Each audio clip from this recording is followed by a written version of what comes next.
Baik, Assalamualaikum warahmatullahi wabarakatuh. Perkenalkan, nama saya Denny Kurniawan. Dengan saya kelas 4A. Nah, jadi di sini saya akan membaca tugas pemrograman web, yaitu membaca buku bab 13. Oke, di sini performance optimization dan rendering. Pencapaian belajarnya yaitu mengevaluasi trade-off antara strategi, mengaudit performa aplikasi menggunakan matriks, menerapkan teknik kode sprinting dan tree untuk mengakses ukuran bundle JavaScript secara drastis, merancang strategi caching berlapis mulai dari browser cache hingga CDN untuk meminimalkan latensi jaringan, lalu mengoptimalkan aset multimedia, gambar, dan font menggunakan format next-gen dan teknik pemuatan cerdas. Di sini memilih medan tempur dalam arsitektur web modern. Keputusan paling fundamental yang memengaruhi performa adalah dari mana dan kapan HTML tersebut dibuat. Strategi default dari single page application SPA seperti Redux adalah clean text rendering atau bisa disebut CRS. Dalam CRS server ini hanya mengirimkan halaman HTML kosong, kertas putih yang berisi satu tag div ID dan root, dan sebuah file JavaScript raksasa. Browser pengguna kemudian harus mengunduh JS tersebut, mengakuisisinya, mengambil data dari API yang baru, kemudian menyusun tampilan. Kelebihannya adalah navigasi antar halaman yang sangat cepat setelah load awal, namun kekurangannya sangat fatal untuk CEO dan performa awal. Penggunaan melihat layar putih blank screen selama beberapa detik, dan robot mesin mencari seringkali kesulitan mengindeks konten yang belum ada di HTML awal. Ini seperti membeli robot IKEA paket ringkasan, tapi kamu harus merakitnya sendiri dari sebelum bisa dimulai.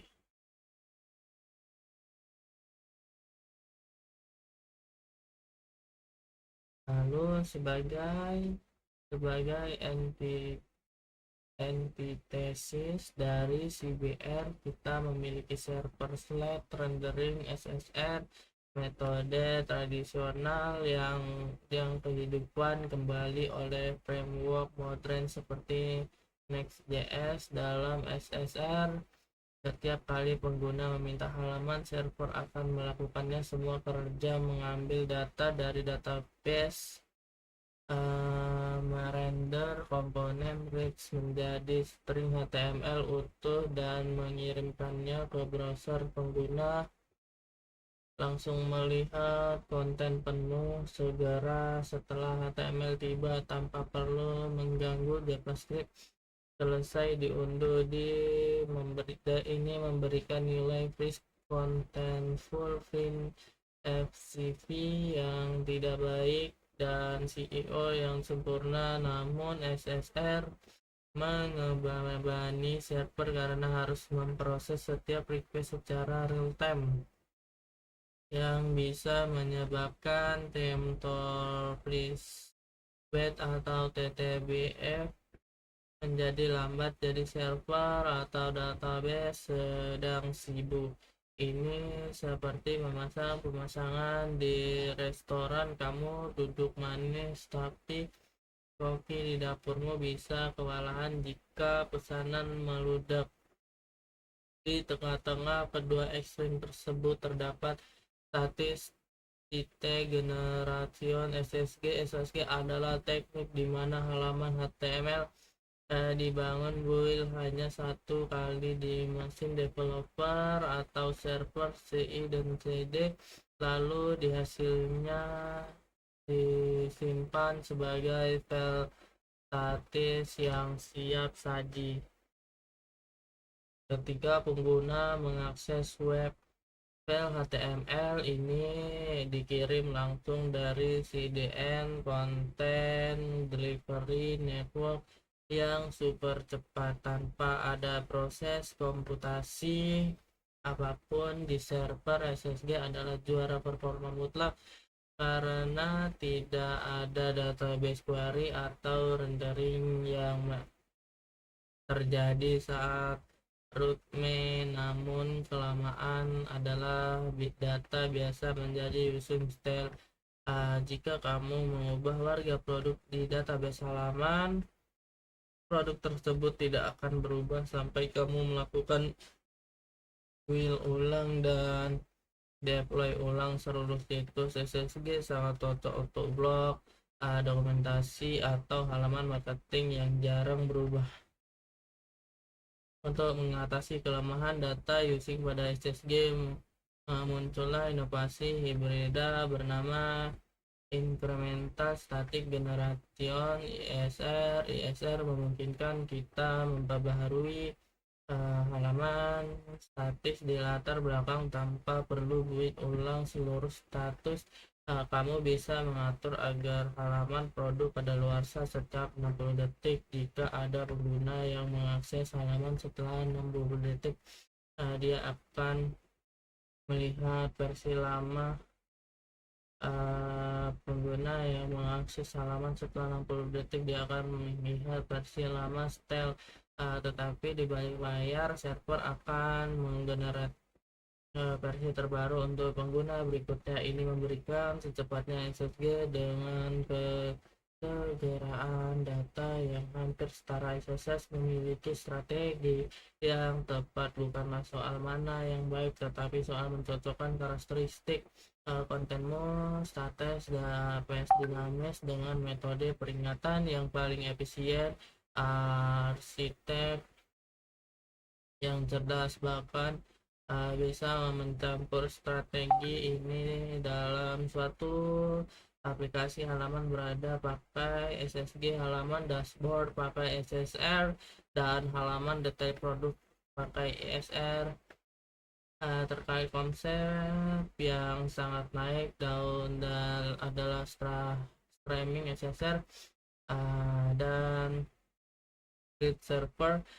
Komponen ISR teknologi ini memungkinkan server untuk mengirimkan HTML di potong-potongan cukup dan segera setelah setiap tanpa harus menunggu seluruh halaman selesai render. Misalnya header dan header dikirimkan dulu, sementara bagi konten utama yang barat masih proses. Ini memecahkan masalah TTMP lambat pada DSSR tradisional. ST bahkan melangkah lebih jauh dengan memungkinkan komponen tertentu rendering hanya di server dan tidak pernah mengirimkan kode JavaScript-nya di klien, yang secara drastis dan mempengaruhi ukuran bundle yang harus diunduh pengguna. Evaluasi strategi rendering ini membuktikan bahwa pencarian akan kecepatan dan penjualan tanpa akhir yang terus mendorong batas kemampuan teknologi web. Lalu report kesehatan web. Dulu mengukur kecepatan website adalah hal yang sangat subjektif. Yang membangun apakah cepat berarti server merespon cepat atau gambar muncul cepat atau bisa diklik cepat. Untuk menstandarisasi ini, Google memperkenalkan Core Web atau CWP, serangkaian metrik yang berfokus pada pengenalan pengguna. Ternyata bukan sekedar angka teknik server. Metrik pertama adalah loss yang mengukur kecepatan pemuatan LCP, menghitung atau waktu kerja halaman melalui dimuat hingga elemen konteks tersebar bisa digambar. Biasanya gambar utama atau blok teks H1 selesai dirender ke layar. Google menetapkan standar bahwa LCP yang baik harus di bawah 2,5 detik. Jika LCP-mu lambat, biasanya mengubah gambar sebelum dioptimal. Server lambat memproses ITB atau JavaScript yang memblokir rendering blocking restore. Metrik kedua berfokus pada integritas, yaitu integritas token INP yang baru saja menggunakan freeze input delay.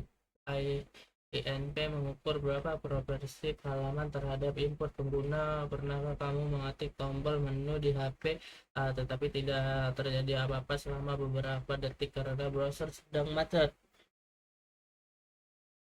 Proses sesuatu itu adalah INP yang sangat buruk karena INP mengukur literasi buruk dari semua interaksi. Klik tab refresh selama pengunjungan pengguna. Nilai INP yang baik harus di bawah 200 milidetik. Penyebab utamanya INP buruk adalah tugas JavaScript yang berat dan panjang, long text, atau di main thread yang memblokir browser untuk memproses input solusinya dan mencegah tegel berat menjadi potong-potongan kecil atau memindahkan ke web broker.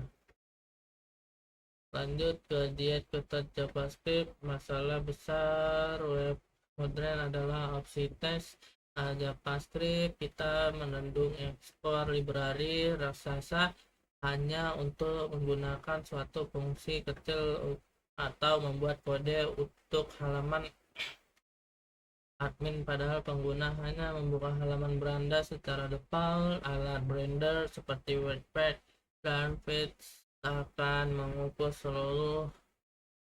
seluruh aplikasimu menjadi satu file raksasa, misalnya main.js. Jika file ini berukuran 5 MB, pengguna harus mengundang 5 MB tersebut sebelum menjadi terlihat apa-apa. Coding split adalah teknik memecahkan bundle raksasa ini menjadi potongan-potongan kecil yang hanya dimuat saat dibutuhkan. Dengan kode split, pengguna yang membuka halaman beranda hanya akan mengunduh kode untuk beranda, misalnya 50 KB. Membuat loading menjadi instan. Mengimplementasi paling umum dari kode slitting adalah routes based splitting.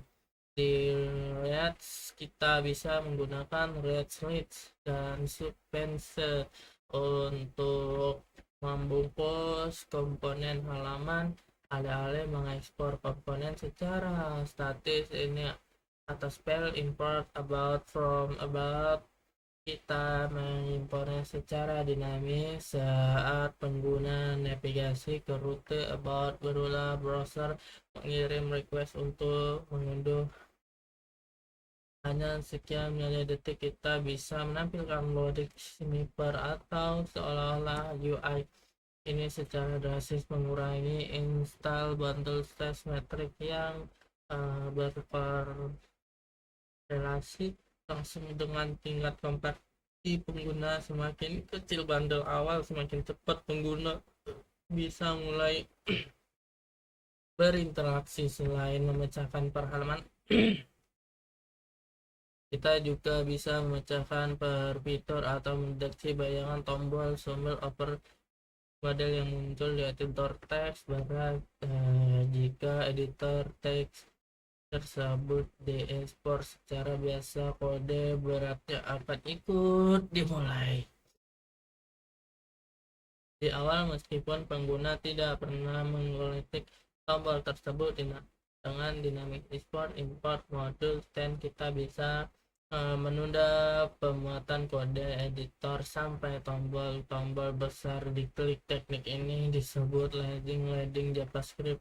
Ini sangat efektif untuk fitur-fitur yang jangan dipakai atau disembunyi di balik interaksi pengguna, menjaga main thread tetap ringan untuk rendering konten utama dan kritikal. Teknik pembayangan yang tak kalah penting di TreeScreen, istilahnya yaitu menganalogis aplikasi kita adalah sebuah pohon. Lalu seni menyimpan kenangan, sebaiknya optimalkan kode request jaringan tetap opsi paling lambat. Strategi terbaik untuk memecahkan request adalah dengan tidak melakukan sama sekali. Di sini checking berperang. Lapisan bertahan pertama adalah browser test HTTP chats melalui header charge control. Server bisa memberitahu browser simpan file logo PNG ini mulai 1 tahun jika diminta lagi ke server. Untuk file log JavaScript dan CSS kita biasanya menggunakan teknik packaging, menambahkan hash unik pada nama file. Misal main a1b2c3.js ini memungkinkan kita menyetel waktu chat selama jika kita harus merilis versi baru aplikasi, nama file akan berubah sehingga browser otomatis menggunakan file baru dan tetap menyimpan file lama yang tidak berubah. Strategi ini disebut text boosting. Lapisan kedua adalah CDN adalah jaringan server yang disebar di seluruh dunia. Jika server aslimu ada di Jakarta dan pengguna ada di London, literasi jaringan bisa mencapai ratusan milidetik dengan CDN. File status gambar JS dan CSS disalin ke server Edge di London. Pengguna London akan mengunduh file dari server London terdekat dengan literasi super rendah. Lalu ke bagian lihat multimedia.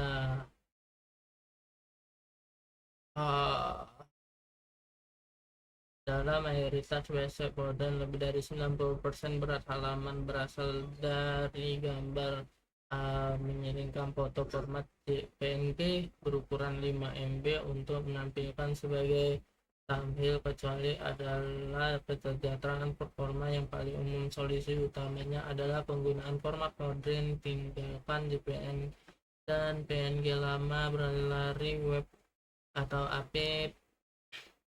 Format klasik bisa menghasilkan kualitas visual yang sama dengan ukuran file 50%. Jika lebih dari CNG, browser modern adalah ukuran format ini dengan baik. Kita bisa menggunakan text picture untuk memberikan fallback JPG browser purba yang belum mendukung format baru. Memastikan kompatibilitas mundur blacklisting. Selain format ini akurasi, jangan meningkatkan resolusi 4K. layar hanya 400 pixel. Gunakan atribut hashtag IMG. Lalu di bagian menghargai waktu dan prinsip kemudahan dalam Islam, waktu adalah model paling berharap tidak bisa diatur ulang. Allah Subhanahu wa taala bahkan bersumpah demi waktu dalam surat Al-Asr dalam konteks performance optimization, membuat website yang paling cepat bahkan sekedar mengejar skor hijau di long host, melainkan bentuk penghormatan kita terhadap waktu orang lain. Aplikasi ini lambat berat adalah pencuri waktu pengguna. Ia membuang detik nomor manusia dan untuk sebaiknya lainnya. Lalu di sini ada bagian kesimpulan. Bab ini telah memecahkan bahwa performa bahkan bonus melainkan fitur utama yang menentukan kebersihan aplikasi. Berikut adalah yang pertama, ada strategi rendering yang tepat, reformer Google, diet JavaScript, seni penyimpanan, multimedia dan cerdas. Dengan aplikasi ini aman, cepat dan terstruktur rapi. Kita mencapai tahap akhir dari siklus pengembangan perangkat lunak. Bagaimana cara kita mengirimkan karya di dunia luar serta konsisten dan andal. Bab 14 kita akan membahas jembatan akhir dari DevOps, CI/CD dan containerization. Eh, hmm, baiklah, mungkin segitu saja pembacaan bab 13 dari saya. Kurang dan lebihnya saya mohon maaf. Saya akhiri. Assalamualaikum warahmatullahi wabarakatuh.